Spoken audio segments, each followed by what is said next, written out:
Hello and welcome to our YouTube channel, Miriam Leonardo Tango. Today we are seeing the differences between a regular boleo and a contraboleo. A lot of you were asking this in the comments, Yes. So here you go. Before going to the video, remember to like if you're enjoying it, subscribe and share with your friends.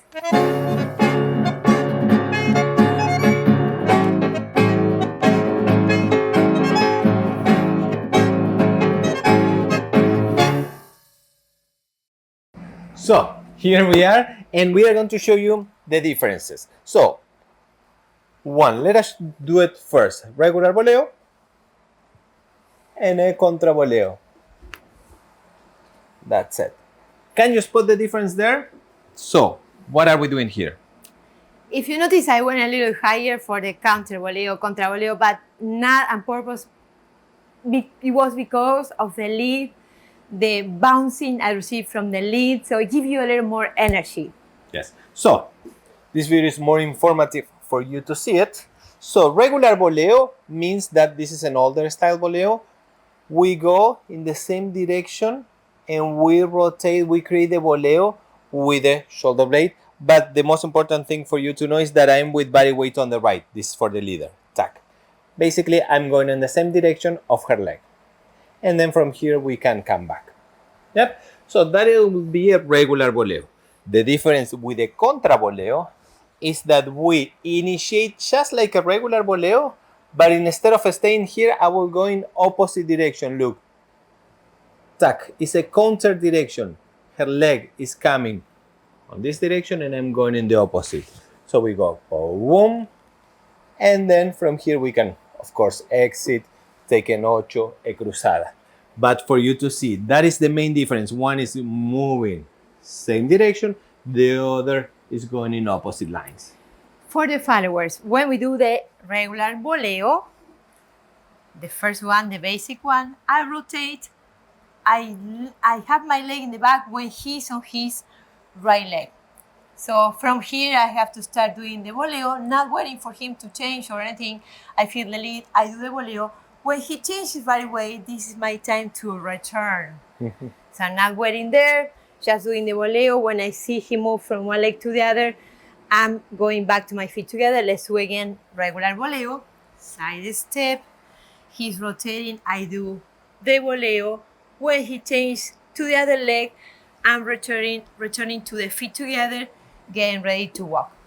For the counter boleo, I'll show you that on the floor with low boleo. Counter boleo, when he does the step to his right, I'm sending the leg. This is in case of the low boleo, very long and stay there.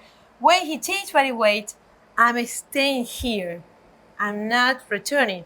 He's there. After I feel him on his left leg, then I go up and then unwind.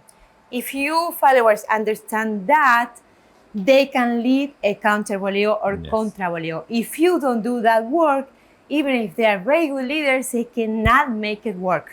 Exactly. So that's the main difference from the followers' side. Second version, this is counter boleo, very slow. I prepare my leg. This is boleo. When he changes body weight, still in the same position, I still having my foot under his hand. And from here, I go to the feet together and walk. So it's longer time in that position to create the bouncing. And for you to know, the timing, the 1 and 2 and 3 is still the same. We can do the same regular boleo. For example, let's put numbers just for you to understand this. 1, 2, 3, 4. Yep. Or we can do the 3, again, same thing, but in contraboleo.